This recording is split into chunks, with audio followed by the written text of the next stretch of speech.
Can I ask everyone to please take your seat? We'll be beginning shortly.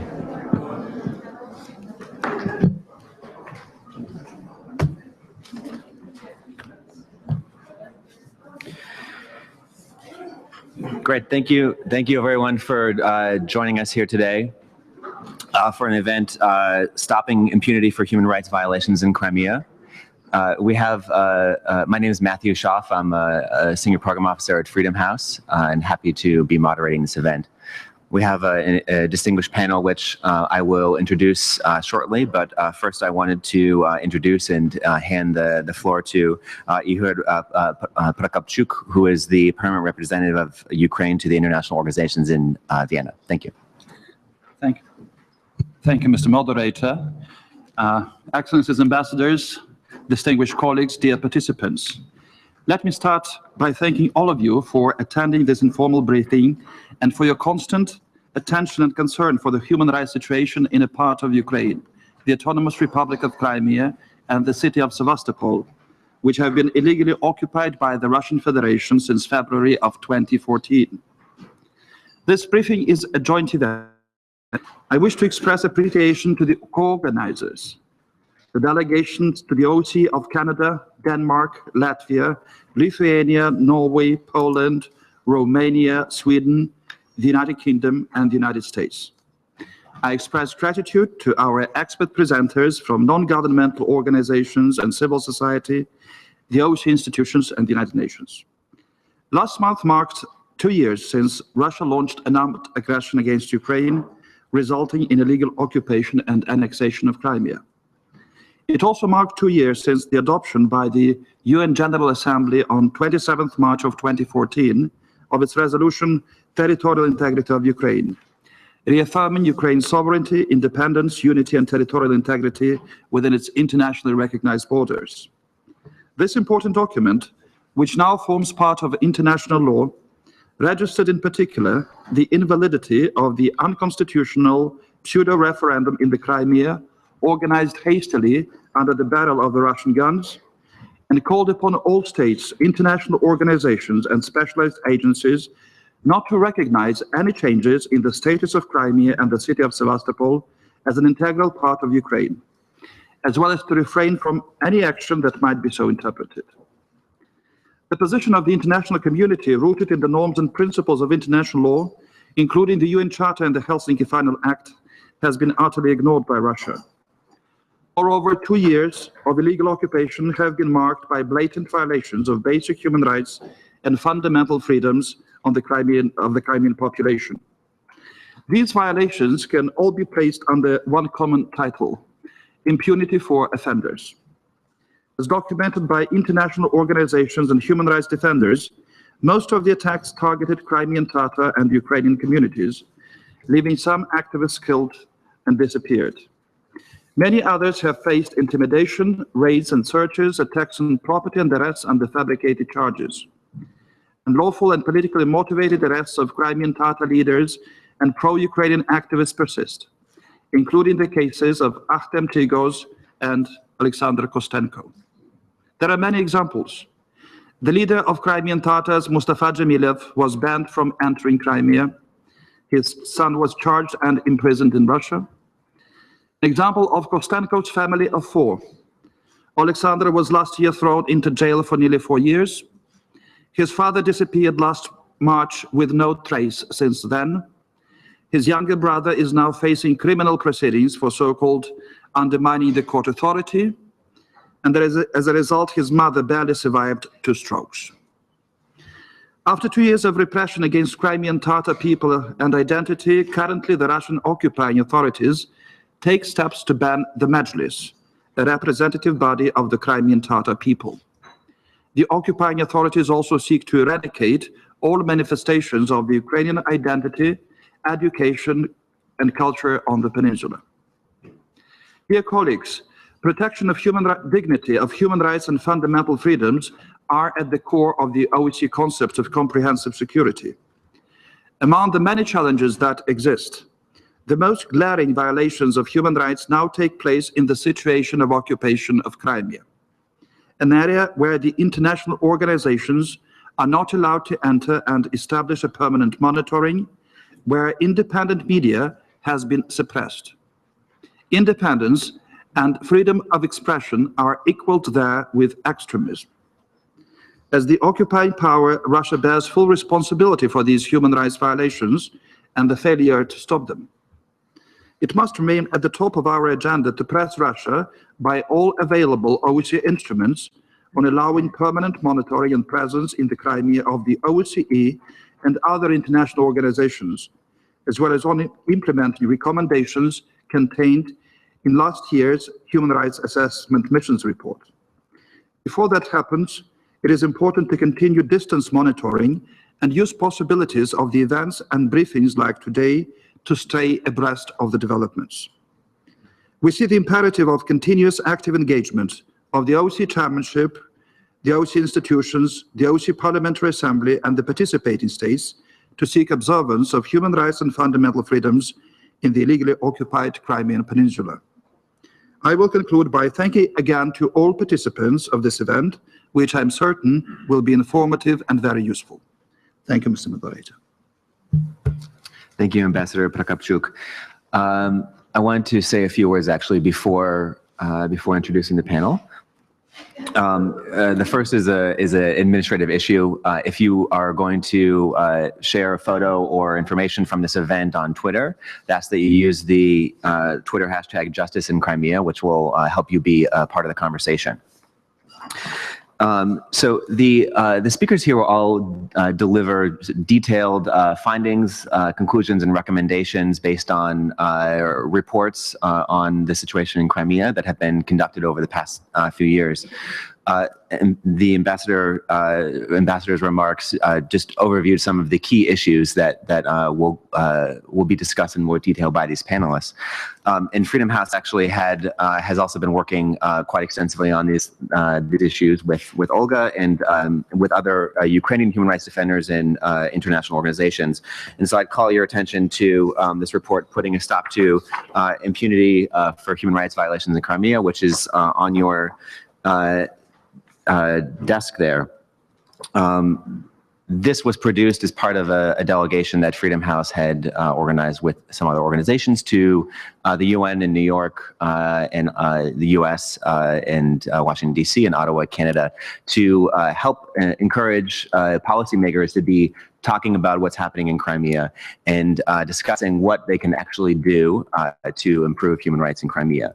And so actually that would be my request of the panelists is to share your reports and your recommendations, but also to focus specifically on what the OSCE can do, what participating states, what UN bodies, and what others can actually do to improve human rights in Crimea, both for people who are living there on a full-time basis and also for those who are going back and forth on a regular basis. And so with that, actually, I'll introduce the panel. We have Olga Skripnik to my left, who is head of the Crimean Human Rights Group in Civic Education Center Almenda. We have Çayla Mazlum over here to the right, as a member of the unofficial Turkish delegation which visited Crimea about a year ago. We have Mark Obojanik, who is a staff at the OHCHR and works in Ukraine for OHCHR. And then we'll also have remarks from Omer Fisher, who is deputy head of ODIHR, and Dmitry Nurumov, who is special advisor to the OSCE High Commissioner on National Minorities.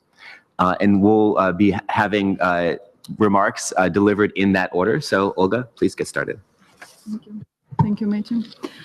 Dear participants, I am from Crimea, and my colleague from Crimea Human Rights Group from Crimea too. And since February 2014, we collect information about human rights violations in Crimea. And focus of my presentation will be main problems in human rights sphere. First of all, there is a massive system of political persecution in Crimea. This system consists of FSB, prosecutor's office, courts, police, and local authorities that are involved in the persecution. The victims are Ukrainian activists and representatives of Crimea Tatar minority. De facto authorities use torture and put pressure on the relatives and lawyers of these victims, as well as falsified facts to open the cases against them. Many Ukrainian citizens of Ukraine have become political prisoners, some of them in Russia prisons, some of them in Crimean prisons. And this list is constantly growing. For example, a new victim of Russia system of persecution is Andrei Kolomyts. Andrei Kolomyts is Ukrainian citizen. He is a resident of Kiev region, participant in protests on the Maidan. He is in remand prison of Simferopol because of the fabricated case. He was arrested on the territory of Russia Federation in May 2015 with a violation of norms of the Criminal Code of Russia. After that, Kolomyts was taken to the territory of Crimea, and since August 2015, he is in remand prison in Simferopol. Kolomyts is accused of committing such crimes: attempt murder and possession of drugs. The victims in the case are former staff of Crimean division of Berkut. Allegedly, during the protests on the Maidan in Kiev in February 2014, Kolomyts attempted murder of 2 Berkut employees. The testimony of 2 former employees of the Crimean branch of Berkut and 2 alleged witnesses, who are also former employees of the Berkut, is used in the case. And first of all, main problem in human rights sphere in Crimea is a system of political persecution. Next problem is when local authorities use anti-extremist and anti-terrorism legislation of Russia for political motivated persecution. Now the legislation is used for liquidation of the Majlis of Crimea Tatar people and the persecution of Crimean Tatars. For example, recently the Crimean prosecutor Poklonskaya appealed to the Supreme Court of Crimea with a request of prohibition of activity of the Majlis. Poklonskaya requests to declare Majlis of Crimea Tatar people as an extremist organization and to ban its activity in the territory of Russia and Crimea too. If Majlis is recognized as extremist organization, all its members will be at risk of criminal persecution, including imprisonment for up to 8 years. Also, such actions threaten preservation of identity and development of Crimea Tatar people.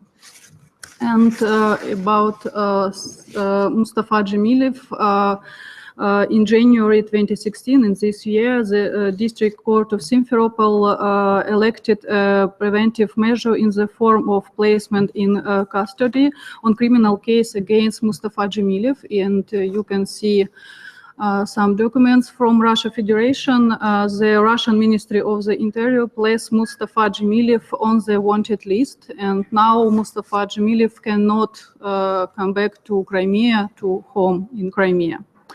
Next problem, it's the freedom of thought and belief are regularly violated in Crimea. One of the examples is persecution of residents of Crimea for using Ukrainian symbols and supporting Ukraine.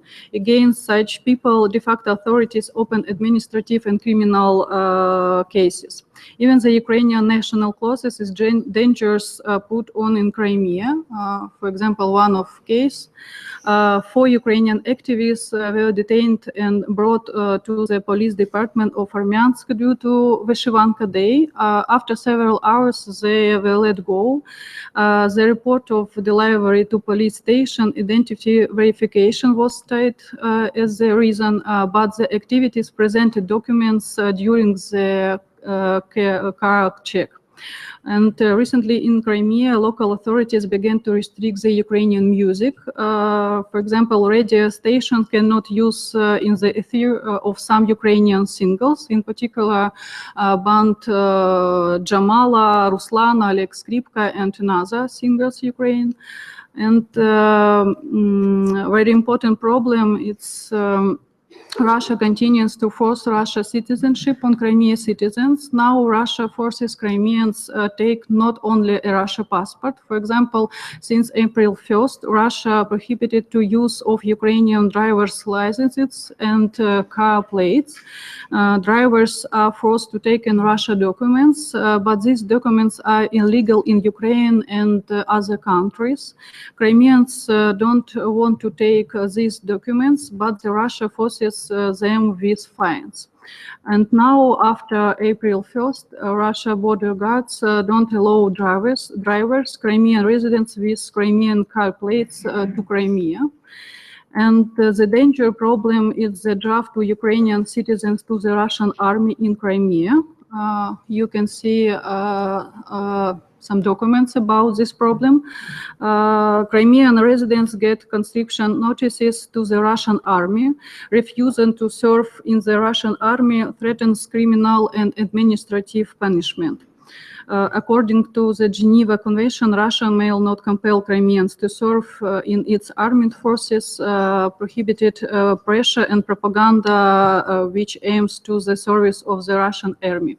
But you see this conscription notices in February and April and March in this year. And last point maybe in my speech, it's about military movement in Crimea. We also note very some movement of military equipment through popular areas, and we think it's very dangerous situation in Crimea now. And this is not all the problems in the human rights and security in Crimea, and my colleague continues this theme. Thank you very much for your attention. Thank you, Olga. And I'll be coming back to you later for some specific recommendations as well. And next we have Chayla Mazlum. Okay. Thank you. Ladies and gentlemen, I would like to thank 12 delegations, the co-organizers of this meeting, for giving me the opportunity to share my observations and briefly talk about our report on the situation of Crimean Tatars since the annexation of Crimea by Russian Federation. Our unofficial delegation was formed of prominent experts of law and human rights. The head of the delegation, Professor Zafer Üskül, he was the former chairman of Turkish Grand National Assembly Committee on Human Rights Inquiry. Another member, Assistant Professor Levent Korkut, he was the former director of Amnesty International Turkey. He is still a board member. Sociologist Ayşegül Aydingün, she has been conducting studies about Crimean Tatars for the last 15 years. And myself, I am the regional coordinator of Turkey-Eurasia Business Councils from Foreign Economic Relations Board of Turkey. So our trip took place last year, April between 26 and 30. Our first stop was in Kiev, where we met with the leading figures of Crimean Tatars and Coordinator General of Crimean News Agency, some of whom were banned from entering Crimea for 5 years. And our second destination was Crimea, where we met and interviewed members of the Mejlis, activists, some educational institutions, media organizations, Office of the Mufti of Crimea, ordinary citizens, and the de facto Crimean authorities, including de facto Crimean ombudsperson. So when we arrived to Crimea, we were met by the de facto authorities, and they had their own agenda, they had their own program, but when we understood that we will not be able to talk to the members of the Mejlis, we will not be able to talk to the activists, so we immediately decided to split into two, and we formed two groups. And one first group went with the officials, and the second group, which I also took part, we mostly talked to the dissidents. So this was, of course, criticized by the de facto officials, authorities, and even at some point, the first group members were told that they were concerned about our safety. And another incident took place on the 20th, I think it was the first day. So we went to a restaurant where we interviewed members of the Meclis, and it took about a few hours. And the next time we came to the same restaurant, we were asked to leave the premises, which we did indeed. So on the 28th of April, we were informed that some media organizations referring to a news on the website of State Committee for Interethnic Relations and Deported People, chaired by Zaur Smirnov, spread unfounded information to cast shadow over the impartiality of the delegation. Well, it took us like half a day trying to correct the news through different media outlets, and we were calling everyone, which we have interviewed, to assure them that there was no such a statement from the head of the delegation.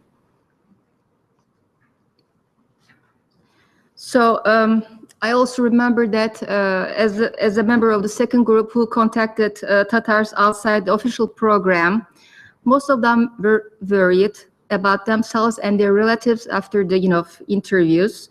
And some of the interviewees took back doors while entering or leaving the premises. And some of them preferred not to talk to us in public places. I can say that these were difficult moments for us, but we needed information for our report, so we carried out the interviews. My one and only time with the de facto officials, I talked to Mr. Zaur Smirnov. He stated that the annexation of Crimea gave a unique opportunity for Crimean Tatars to seize more rights than ever, and if they want to fight for more rights, they should do it at home, not abroad. But Mustafa Cemilev, as you all know, Rifat Chubarov, they are all banned from entering Crimea for 5 years. So even if they want to do it at home, unfortunately, they cannot do it. So they cannot show their efforts at home. So as it was stated in our report, some serious problems occurred in the course of transition to the new legal system. The referendum was held on 16th of March 2014, and depending on the results, Russia legalized the annexation of Crimea. And we were told by Georgy Muradov, the Deputy Prime Minister, permanent representative of the Republic of Crimea to the President of Russian Federation, 21st of March 2014 was announced as the beginning date for transition, but later extended to 1st of January 2015. Based on the comments of the de facto officials and the information provided by Crimean Tatars, it became clear that events that took place before the date were also being carried out according to the new legal system. So some of the Crimean activists were persecuted based on their even Facebook sharings before the transition to the legal system of Russia. So another example of this is Ahtem Çiğgöz, the deputy chairman of Crimean Tatar Meclis. In January 2015, he has been accused of extremism and he has been in jail since. So he was considered as responsible for organizing the demonstration of the Crimean Tatars in front of the Crimean parliament on February 26, 2014. Related to the case, Ahtem Çiğgöz, there are important findings that the preparation of indictment was delayed and fair trial procedures were clearly violated. It is also a clear sign of lack of impartiality of judges in Crimea, and the Russian Federation's laws on extremism, separatism, and terrorism are used by the de facto government as a means to subdue all parties opposing them in Crimea. So we were also told by many of the interviewees that themselves or their, someone they know, they were forced to testify against Ahtem Çiğgöz while under detention, so that their detention would not last long. Otherwise, they were warned that their detention would continue. Unfortunately, systematical interrogations have become a routine for prominent members of the Tatar Meclis. So during our study, we learned that most of the Crimean Tatars had already acquired Russian Federation citizenship, since there's no other way to benefit from social services like pension, medical and educational services, employment in public institutions. Those who have Russian Federation passports with residence permits in Crimea, they cannot get visa from many countries not recognizing the annexation. So freedom of travel and demonstration is also under pressure. Crimean Tatars who went to welcome Mustafa Cemilev at the border gate in Armyansk on 3rd of May 2014 and protested the ban imposed on his entry were fined in the following weeks with different amounts of money, like 10 to 30,000 rubles. So the differences in the amount of fines were not understandable, and they were advised to appeal to higher court, and some did and some didn't because they thought that it will cause them much more problems. And the commemoration meetings were banned beginning from 2015. Unfortunately, this day was always held freely and always in peace in Crimea after they returned to their homeland in 1989. Following the annexation, there has been a number of unsolved murders and disappearances. De facto authorities try to categorize them as simple criminal cases, since murders and disappearances of other nationalities in Crimea also take place, but yet none of the Tatar cases has been solved. So another point is that officials of the de facto government told us that the Crimean Tatar language is accepted as an official language, but in practice, it doesn't receive equal treatment. During our visit, we didn't see any signs, street signs in Tatar language. Also, in hours of instruction in Crimean Tatar language is reduced in Crimean Tatar national schools, where this language is predominantly taught. There's a shortage of textbooks because the ones which were used before the annexations were banned, and there's no sign about the publication timing of the new textbooks. During the study, it was also clear that the Crimean Tatar media was under great pressure. The Crimean Tatar TV channels, newspapers, and journals were closed down with so-called technical and bureaucratic formalities. The Federal Service for Supervision of Communications, Information Technology, and Mass Media, Roskomnadzor, didn't renew the broadcasting license of ATR, which is the most popular television channel among the Crimean Tatars. And also Crimean News Agency license application was rejected. And their general coordinator, a Turkish citizen, İsmet Yüksel, he is also banned from entering Crimea for 5 years. So we were told by the de facto Crimean officials and de facto ombudsperson of Russian Federation, they prepared a 5-year plan and allocated an important budget for compensating for the sufferings of the deported people, including the Tatars, but the allocated budget cannot be used until the harmonization of Crimean laws with the Russian Federation legal code. During my interviews, no one opened the subject of their personal economic situation. Of course, I asked them, but despite their worsened economic conditions, I deeply felt that it was a matter of keeping their national identity, cultural and national values. And the last but not the least, our report was criticized by some authorities as political and lacking impartiality. I would like to underline that the report was written solely based on our interviews, observations of the delegation members, and the official documents obtained during the study. There was no intervention whatsoever by Turkish authorities. Thank you. Great. Thank you, Chayla. Mark? Thank you very much, Matthew. Excellencies, ladies and gentlemen, I will start by saying a few words about our mission in Ukraine, and then I will provide a brief overview of the human rights situation in Crimea based on our reports, after which I will end with some recommendations. For over 2 years now, OHCHR, through the UN Human Rights Monitoring Mission in Ukraine, which was established in March 2014, has been closely following the human rights situation in the Autonomous Republic of Crimea and the city of Sevastopol, henceforth referred to as Crimea.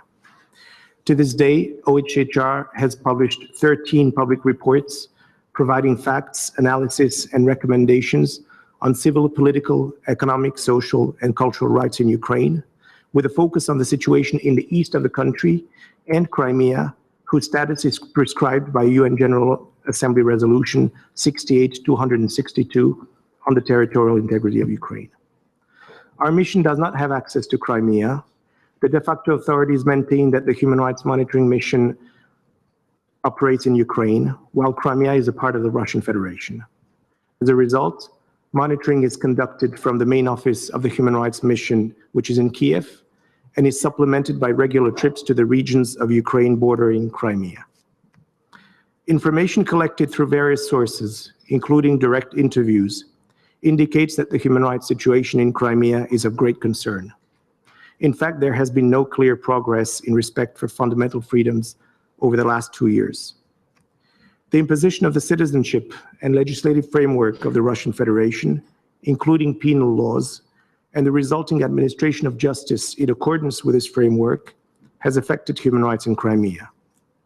Those who rejected Russian Federation citizenship, or have not rejected it but do not wish to take up Russian Federation passports, face discrimination in employment, healthcare, education, and access to social services. They also face obstacles in re-registering or selling private properties and businesses. Russian Federation laws on terrorism and extremism have been used to pressurize, intimidate, and sanction people who express opinion challenging Crimea's status as a part of the Russian Federation or their attachment to Ukraine publicly or via social media networks. Filmmaker Oleg Sentsov was sentenced in August 2015 to 20 years of prison on terrorism charges and during legal proceedings characterized by multiple fair trial violations.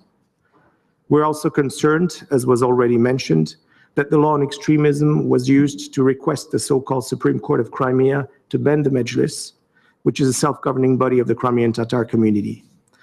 Banning it would expose Mejlis members or supporters to criminal prosecution. And in addition, any public activity or initiative undertaken by the Mejlis or any organization affiliated to the Mejlis would be ipso jure declared illegal and prohibited with reference to the court decision. The space for civil society to promote, advocate, or criticize has considerably shrunk. The impossibility to re-register or operate has led many civil society groups to leave the peninsula. This has affected the enjoyment of freedoms of expression, peaceful assembly, and association by the local population. Media outlets that are not affiliated with the de facto authorities, such as the Crimean Tatar TV channel ATR and newspaper Avdet, have been shut down last year.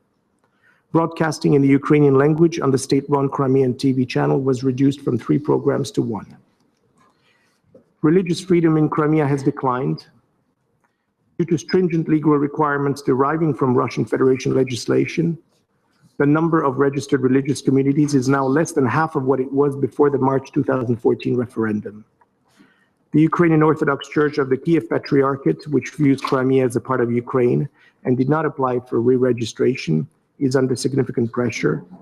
5 churches, some of which were seized by force, have had to close in the past 2 years.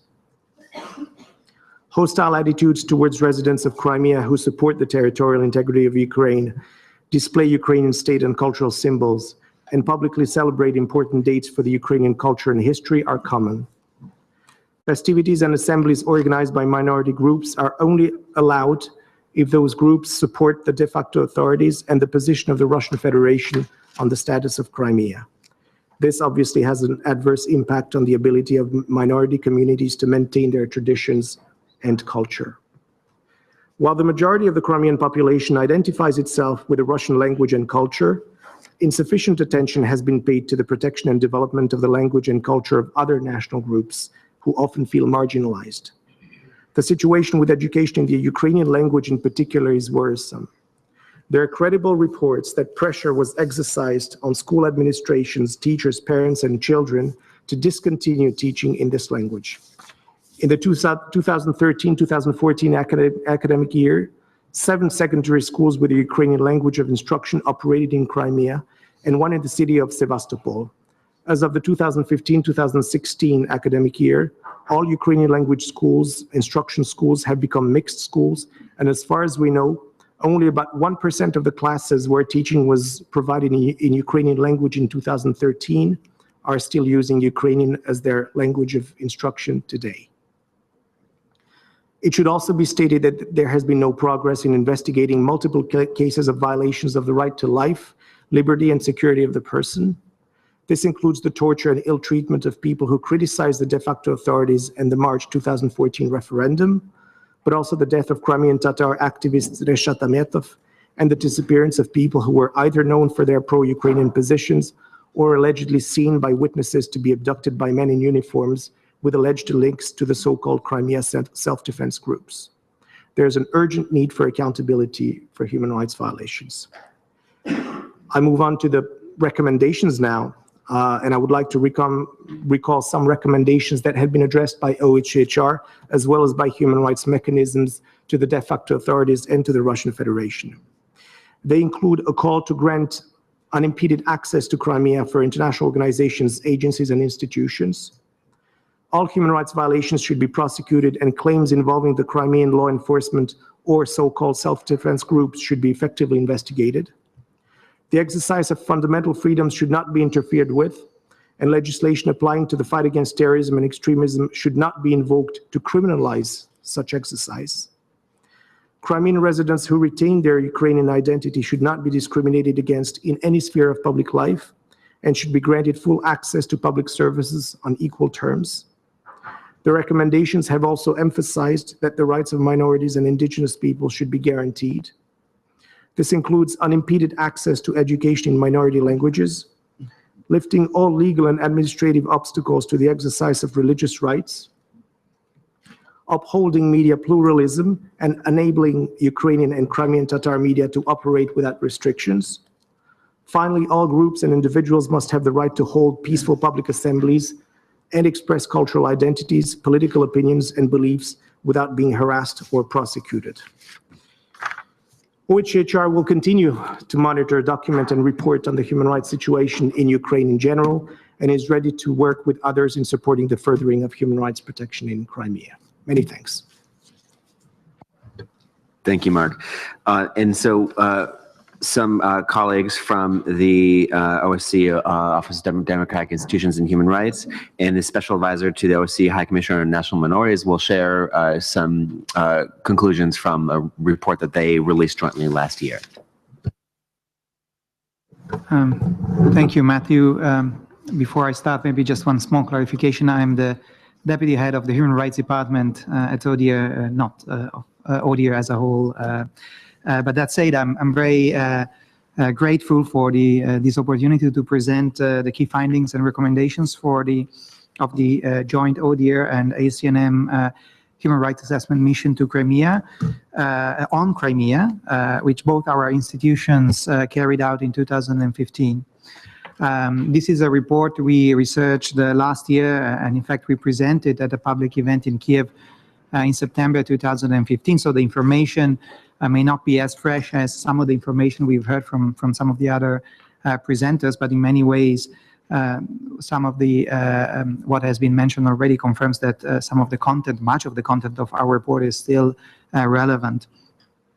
Last year we undertook this exercise following an invitation from the Ukrainian authorities to carry out such a human rights assessment, and our intention was to carry out our fact-finding in Crimea.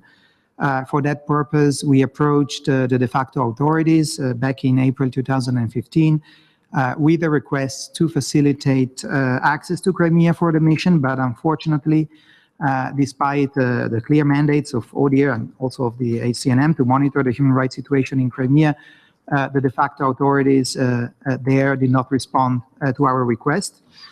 And so for this reason, the mission primarily conducted fact-finding and research in the territory of mainland Ukraine, as well as through remote interviews with relevant contacts in Crimea and elsewhere. Despite these operational constraints, we conducted extensive meetings, interviews with over 100 civil society actors, Ukrainian authorities, IDPs, persons crossing the administrative boundary line, and documented many credible, consistent, and we think compelling accounts of human rights violations, legal irregularities in Crimea, some of them of a serious nature. I should also note that some of the findings of our report, for example, on citizenship concerns limitations on rights of non-Russian citizens, including freedom of association, are also consistent with both the annual report of Russia's own national human rights institution, the High Commissioner on Human Rights of the Russian Federation, as well as the annual report of the local ombudsperson appointed by the de facto authorities in Crimea.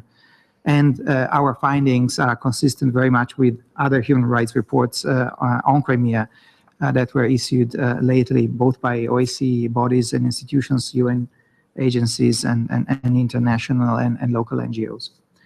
So now, moving to the key findings, our general observation was the change in the authorities exercising effective control over Crimea has had regressive effects on the enjoyment of rights, including with regard to discrimination against minority groups in their enjoyment of human rights. Some trends were already clear to us, even or apparent to a certain extent, even before we deployed our mission, through our research, through many reports that we received from other organizations and that were confirmed by our own fact-finding. For example, on the targeted prosecutions of pro-Ukrainian activists, constraints on the freedom of assembly, association, expression, and movement. There are also some trends that were perhaps less expected and less anticipated by us. For example, on issues such as the civil registration problems faced by Ukrainian citizens in or from Crimea, birth certificates, divorce certificates, etc., and documentation problems encountered by ex-convicts, for example, in relation to proving their previous Crimean residency. We think that the impact of changes in Crimea on human rights has been widespread, both through changes in the legal framework being applied and the apparently politically motivated targeting of activists, journalists, and other individuals who expressed or are suspected of having pro-Ukrainian views. Fundamental freedoms restricted by changes in law and practice include undue restriction of freedom of assembly, denial of assemblies, restrictions on their content, on their time and place, restriction on freedom of association, including denial of registrations of groups, including those that are believed to have pro-Ukrainian orientation, entry bans and measures to prevent exits of citizens affecting freedom of movement, and undue restriction on freedom of expression. These include targeted blocking of website, the threatening of web users, intimidation, harassment, and criminal investigation of targeting media outlets, denial of registration of media organizations, problems in the accreditation of journalists, apparently to restrict media considered to be pro-Ukrainian or Ukrainian media more generally.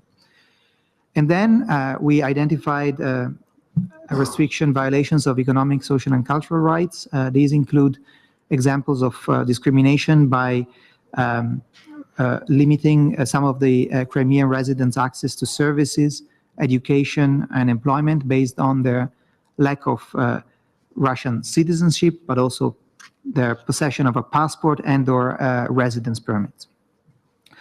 All these problems we found were compounded by rule of law issues that have exacerbated these shortcomings. These included the retroactive and extraterritorial application of the criminal code of the Russian Federation, in some cases to incidents that occurred prior to the annexation and thus prior to the de facto imposition of the code, and even to events that took place outside of Crimea in other parts of Ukraine, such as Maidan protests in Kiev. We documented the deportation of one Ukrainian citizen, ignoring his automatically imposed Russian Federation citizenship, and the criminal prosecution of other Ukrainian citizens. The cases of Mr. Sentsov and Mr. Kalchenko have already been mentioned, as Russian Federation citizens, despite their efforts to reject the automatically imposed Russian citizenship. What we also documented was lack of accountability for alleged violations of committed by self-defense forces. I should mention that back in 2014, both ACNM and ODIHR carried out another human rights assessment in Ukraine, where we documented a number of serious allegations of human rights violations reportedly committed by members of the so-called self-defense forces in Crimea during the annexation process and afterwards. And we note, as others, lack of accountability for these violations. And then finally, the use of vague provisions on extremism, on separatism under the criminal code of the Russian Federation to limit freedoms of assembly, association, and expression, in particular, based on the content of the speech expressed, whether online, through the media, in peaceful assemblies, or in other public spaces. So these are the key problems we highlighted. Now to conclude our key recommendations. The first one to the authorities of the Russian Federation, the de facto authorities in Crimea, and also to the extent that they're relevant to Ukraine, to grant unfettered access to and movement in Crimea for us, for ODIHR, for other OSCE bodies, including the ACNM, the SNMU, and other international organizations, United Nations, Council of Europe, and for NGOs, medias, and Crimea residents and IDPs. To the Russian Federation and the de facto authorities in Crimea, we call on them to allow permanent residency in Crimea with Ukrainian documentation and without Russian Federation permits, and to extend indefinitely opportunity for Ukrainian citizens to retain their citizenship, including persons in detention who should be provided with the opportunity to transfer to Ukrainian facilities and benefit from any conditional releases, if applicable. In Crimea, to halt all criminal detentions, investigations, and prosecutions of persons alleged to have committed crimes under the criminal code of the Russian Federation, including those that occurred prior to the annexation and or outside the territory of the Russian Federation, and review any sentences imposed on persons prosecuted and convicted of such charges.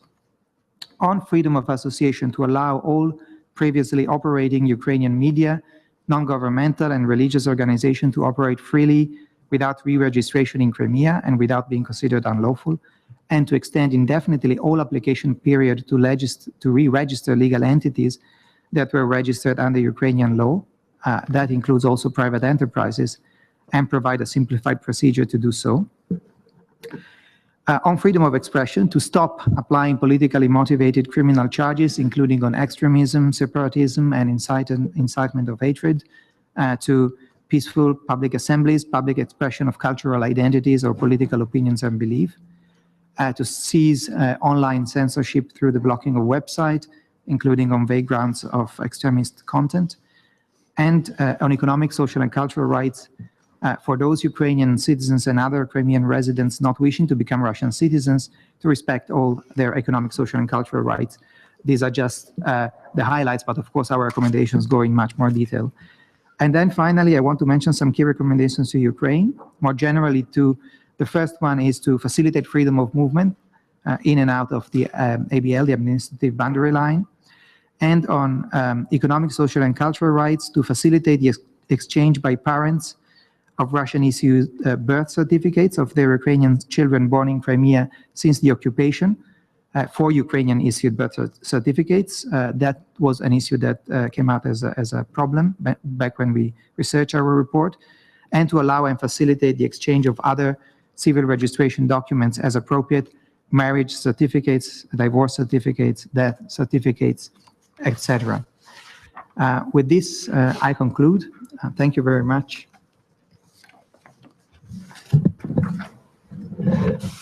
Thank you very much, distinguished ambassador, ladies and gentlemen.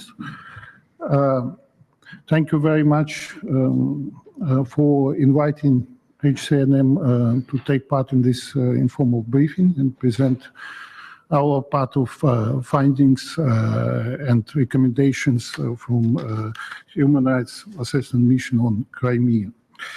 As it was already mentioned, the Human Rights Assessment Mission report was a joint endeavor between ODIHR and HCNM and was carried out upon request from the Ukrainian government. Our two institutions have different mandates and thus had a different focus in the preparation of this report. HCNM gets involved in a situation if, in her judgment, there are tensions involving national minorities which could develop into a conflict.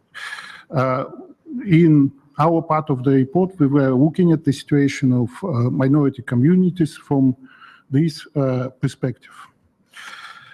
Our conclusions are based on the research that was carried out independently and corroborated by the data from the field interviews with IDPs, experts, representatives of the Ukrainian government, as well as from other credible sources.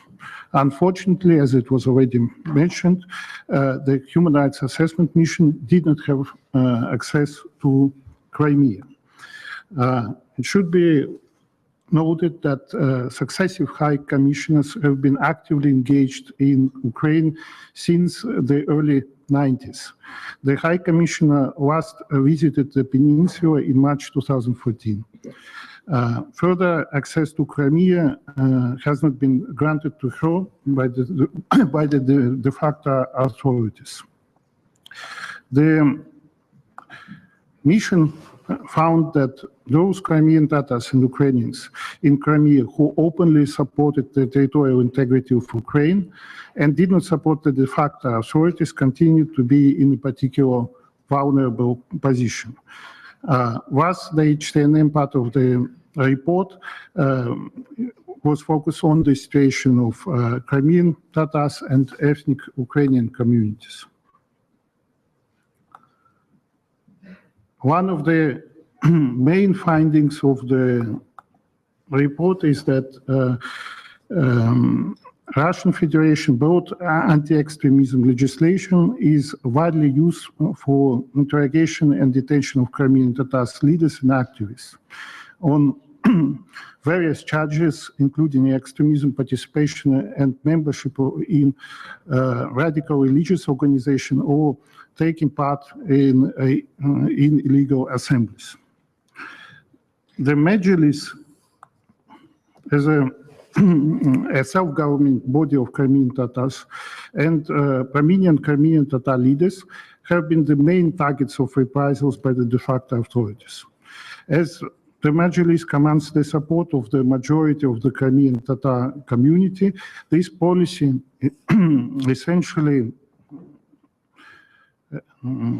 essentially aims to restrict political participation and most importantly undermines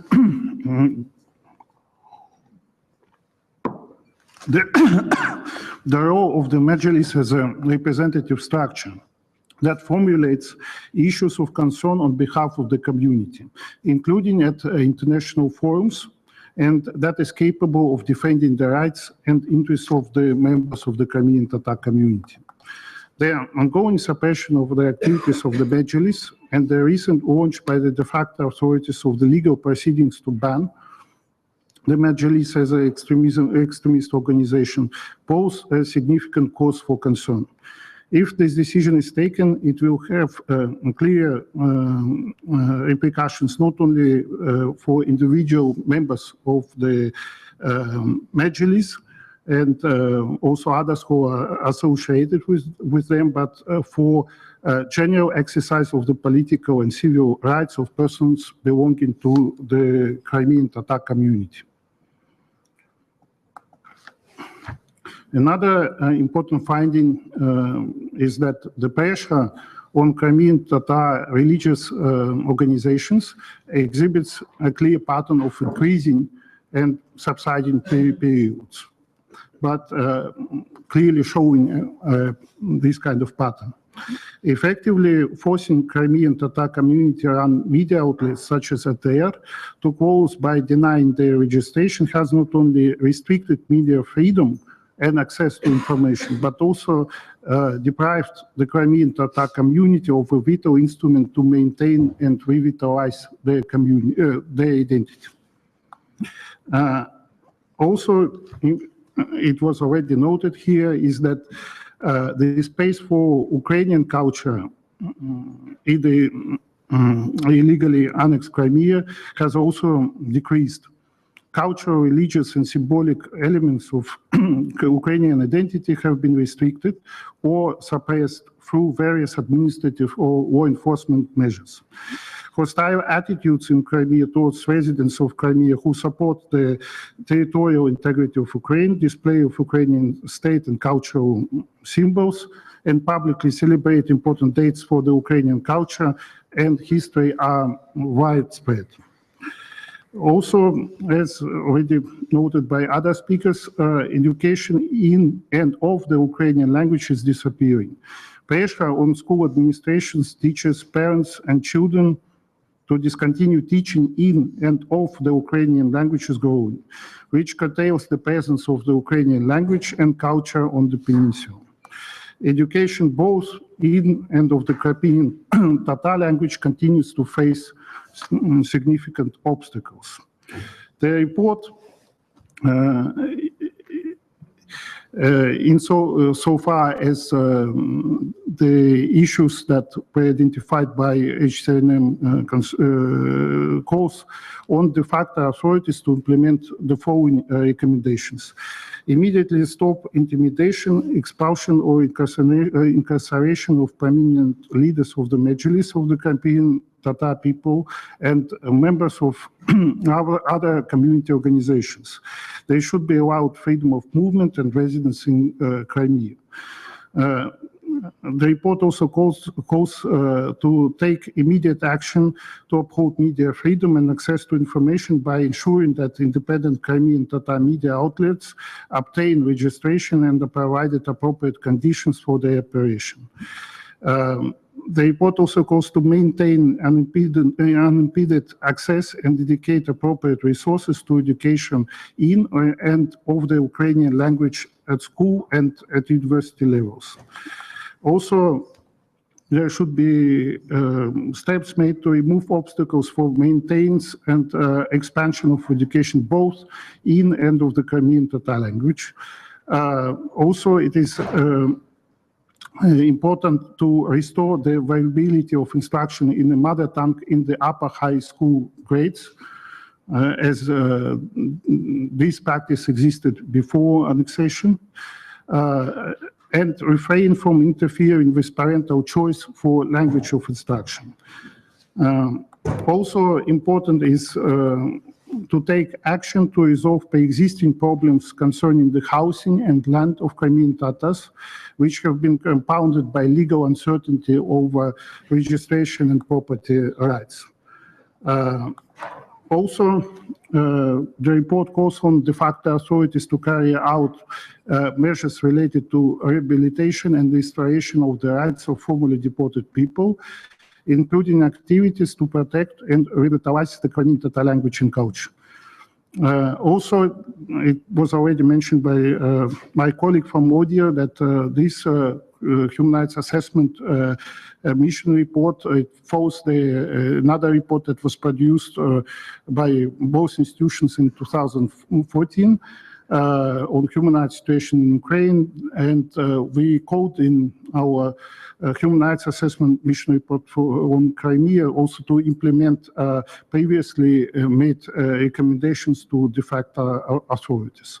And the report also calls for authorities, for de facto authorities to grant access to High Commissioner visit Crimea to fulfill her mandate. That's it from my side, and I'm ready also to take questions. Thank you, Dmitry. Thank you to all of the speakers for their very unfortunately sobering assessment and report on the situation in Crimea.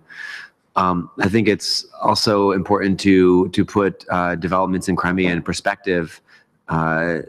Freedom House has, in the most recent Freedom in the World and Freedom of the Press reports, given Crimea the not free rating, and the score is the peer group or other countries having scores around the same.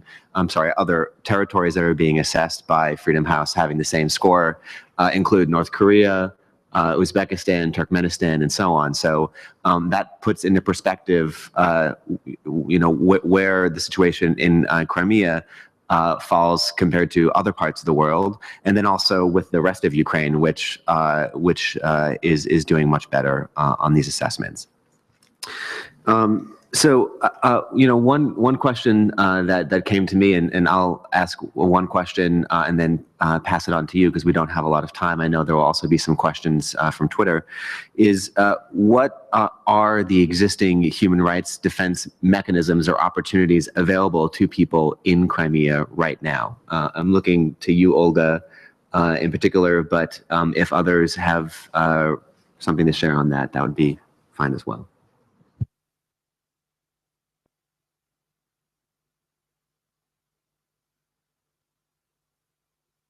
Well, it's always difficult to start, particularly with such a question.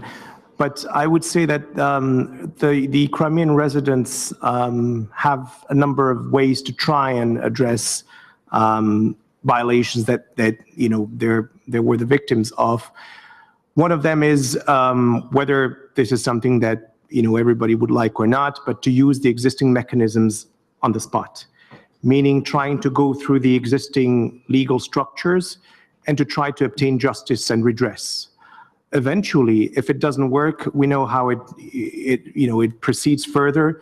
There's a possibility to go further and to appeal to international mechanisms such as the European Court of Human Rights, for example.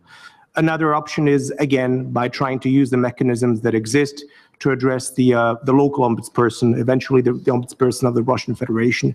This may not be something that would be very satisfactory, but at the current stage, I don't see that there are many other ways of doing this for the time being.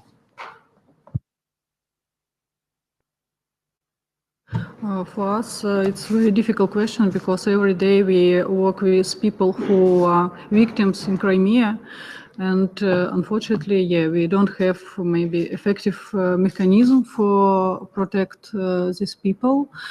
For us, some of mechanism that we use, it's documentation, human rights violation in Crimea, and information about this human rights violation. And sometimes we use legal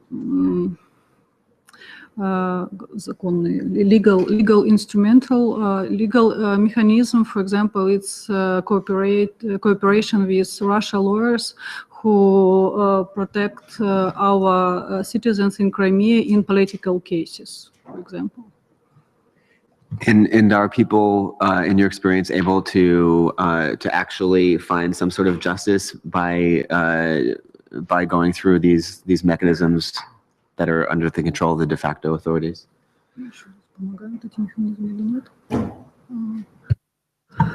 Sometimes this mechanism are useful. For example, in political cases, we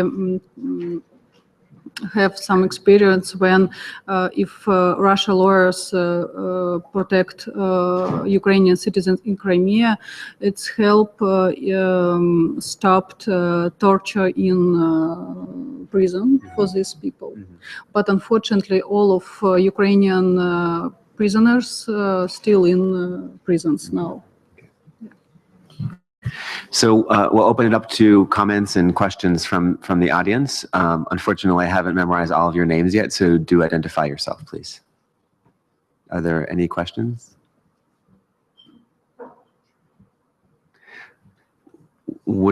Yes, ma'am.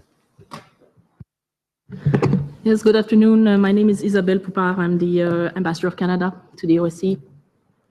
Thank you very much for a very interesting panel. Thank you to all the panelists for the important work you do on Crimea. It's very important for us to keep Crimea on our agenda, on the agenda of this organization, but also on the international agenda. And I hope this event will contribute to that. I'd like to offer a comment because, of course, there are, so to speak, two legal issues intertwined here. The first one is the status of Crimea and the ongoing illegal occupation of this Ukrainian territory by the Russian Federation, and then stemming from that illegal occupation, the dire human rights situation you have just described. So I think these are linked clearly, but also are also important to distinguish, because should there be a sudden improvement in the human rights situation in Crimea, something we very much hope for and will raise again this afternoon in the OSCE Permanent Council, that would not legitimize in any way the situation concerning the illegal occupation. Now I have a question for the OSCE representatives on the panel. I would like you to expand maybe on future steps you intend to take, any follow-up you would have to the report. I think this is something we would certainly very much hope to see soon. Thank you very much.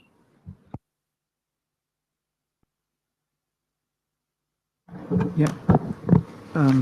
Thank you. Well, when it comes to follow up, I would say for us, our key recommendation in terms of what we could be doing is to get access to the peninsula. We were forced to carry out our fact-finding without having access to the peninsula. We still think we were able to collect information that is well corroborated, but as far as next steps are concerned, we really insist. We would very much like to visit the peninsula and to carry out our follow-up there. That would, on the one hand, give us the possibility to update the information in this report by talking with both individuals and also the de facto authorities there on the ground, and also to engage on the implementation of the recommendations. We have recommendations that are addressed to a variety of actors, but quite a big number of them are addressed to the de facto authorities. And for us to be able to carry out any follow-up, we would need to engage in this sort of dialogue and discussion. So that for us is perhaps the key point I would like to stress. Just to add that without full and unimpeded access to the peninsula, for us, it is very difficult to expect that High Commissioner can exercise her mandate in full. So we continue to, as a not next step, but actually constant, our concern is ensure this access for the visit of High Commission.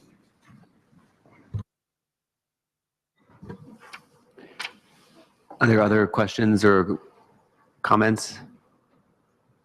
Yes. Hi, I'm Daniel Barron, the U.S. Ambassador to the OSCE, and thank you very much to all of the presenters for the information that you shared with us today. One of the things that strikes me is that absent the kind of access for the international community writ large and those whose mechanisms are so often used around the world in order to give people on the ground some measure of protection and some hope of accountability, that maybe there's a need for a repository of some sort. And I don't know whether this exists already, but in terms of all of the work that you all are doing, has there been any thought in terms of a central place where people could file their work, and where a kind of living archive where those who wish to learn about the situation for people on the ground in Crimea could go, a kind of one-stop shop to make use of the work that you all have done?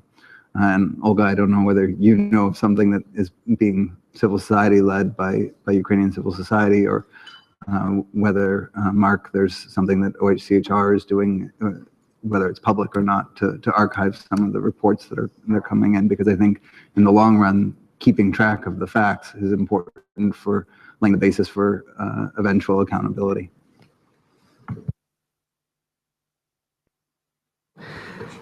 So the question, just to summarize, was are there any efforts to archive, to store the reporting documentation for the future for purposes of historical memory or accountability? And I think actually maybe perhaps Ambassador Prokopchuk might have something to say on that, but who wants to? I'm afraid I can only speak on behalf of OHCHR, not even the whole UN system. What we do is that ever since we've been in Ukraine, so since March 2014, as I was saying in my presentation, we've been publishing regular reports. 13 have been published so far. So in terms of archiving information, including on Crimea, because our reports always have a dedicated section on Crimea, it's publicly available on the OHCHR website. Anybody who would want to read any of our reports would be more than welcome to address me or our mission directly, and we would be able to provide them with this information. In terms of broader archiving, I'm afraid that we have constraints. We're already quite busy with what we're doing, and I think this is something that would have to be addressed perhaps at the higher levels within our respective organizations. Thank you. A few points about our experience in this sphere. First of all, we collect information since February 2014, and one of our forms how we do it, it's our reviews. Every month we publish reviews on human rights situation in Crimea. In English and Russian, and we publish this on our website. It's one of form how we collect and collected and documented this information. These reviews we send all international organizations. Next way, it's we cooperate with lawyers and we prepare cases for European Court. And we have our database with human rights violations. And for example, we cooperate with Ukrainian prosecutor office and Ukrainian prosecutor's office open cases against people who violated human rights in Crimea. It's criminal cases on Ukrainian legislation. Ambassador, you have a few comments? Well, thank you very much. I'll just make one brief remark, and a reference was made to case files that were launched by Ukraine in the European Court on Human Rights. So indeed, within these legal efforts which are undertaken by the Ukrainian authorities through the legal mechanisms of this court, that information is being collected in support of the case files produced there. And here, this is the area where the Ukrainian authorities cooperate also closely with representatives of the civil societies and the NGOs that operate and deal with the issues of Crimea. Thank you. And colleagues who are monitoring the Twitter feed, are there any questions that have been received via Twitter? Sorry. Yeah, Actually, most of them have been answered because you all gave such sort of comprehensive questions, but if I can sort of maybe summarize a couple of the questions. There are definitely some comments about the challenges of obtaining reliable information from Crimea.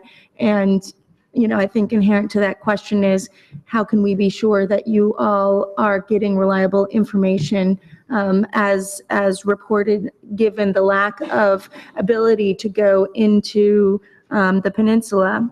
And so if you have any more comments about that and the confidence that you all have in your information. And then some comments have sort of alliterated to the idea that Russia doesn't seem to be interested in not occupying Crimea. And so how can you, encourage people to continue to fight for this, and what are some of the steps that people can take to continue to fight for that? So the first question is how do we know your information is reliable, and how do you know that your information is reliable? And the second is, with perhaps a longer term perspective, how are people in Crimea continuing their struggle? We work in Crimea, and we have network of domestic monitors. This network consists of residents of Crimea, people who live in Crimea, and that's why we have opportunity to verify information from Crimea, and we use documents, for example, documents from criminal cases, because we cooperate with lawyers. And yes, of course, we use open resource, for example, resource of de facto authorities of Russia Federation authorities and another, and we use three standard. It's mean we use when we have some information about human rights violation in Crimea, we try to verify this information from three independent resources, from victims, from witnesses, and from documents or photo or video documents. It's about our experience. Yes, when it comes to the work we did, indeed, some of the sort of the methodologies we use are similar to what Olga was mentioning. We did, it's not the optimal scenario, of course, not being able to do work on the ground, but there are ways to collect what we think is reliable information. We talked to displaced persons. We also spent time at the boundary line, and we talked to a random sample of people moving in and out from the peninsula to be able to discuss maybe issues that are not sort of very political, but that are human rights issues, and that really touch upon the practical problems that individuals face, for example, in their freedom of movement, and that people were willing to share with us. We also had the opportunities to have telephone conversations or Skype conversations with counterparts in Crimea. Of course, the understanding was that we could not ensure the confidentiality indeed of such conversations, but there is still information that individuals are willing to share, even with a clear understanding that this may not remain fully confidential. And that and then what we did is the usual triangulation. In other words, we with all these different sources and documents, some documents are indeed official documents emanating from the de facto authorities, and so we consider them very reliable sources of the actions undertaken by the de facto authorities. We try to triangulate and to only include in our findings what we are really confident is verified. Thank you, Omer. Are there other questions or comments from the hall?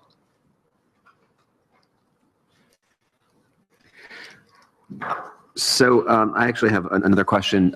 The issue of information space in Crimea, Crimean media, Crimean Tatar media, many of you spoke about these issues. And so I'm curious if you can share with us your perspectives or recommendations on how to support a pluralistic information space in Crimea, understanding that there are obviously numerous challenges to that, but nonetheless, something is possible. So do you have any perspectives on that? If you don't mind, I will answer your question slightly in a bit of a broader manner. You remember when you were asking the question about the, what redress do you have? Because there are two levels, actually. There's the individual level, and this is what I was trying to explain when I was answering your question. It is to try to use the existing mechanism, local mechanisms, to exhaust them, and then move up to the international ones. And then there's the more general level, how to deal with systemic human rights violations that do not just concern one specific individual, but groups, lots of people, all the residents in some ways. And this is really something that can be best, I guess, maybe not addressed, but at least our attention has to be focused on this through the reports that we have, through the monitoring that we're conducting, through the interviews that we have with individual people, which help to sort of outline some general patterns. And therefore, I think the two must be combined, really, trying to assist people in telling us what their rights are, to try to tell them to try to continue using those rights locally through the network of activists who try to assist them, and also to continue from an international perspective, be it the United Nations, OSCE, the Council of Europe, to continue keeping Crimea on the map, so to speak, and to continue monitoring as best as it is possible and reporting about the situation. So, and the same would go regarding the media, through the recommendations that we would make on the situation regarding the media or other issues. We would point at problems that would be debated and discussed, and that could contribute to some improvements in the long run. So unfortunately, our time is almost up. Do any of the panelists have any final remarks or comments that they'd like to share? Great. Once again, thank you to all of the participating states delegations that helped organize this event, and to the OSCE and to all of the panelists and speakers for sharing their recommendations and their conclusions and remarks on the situation in Crimea. I hope that all of them and all of you continue to be thinking about what's happening in Crimea, what you can do to improve human rights, respect for human rights there into the future. Thank you.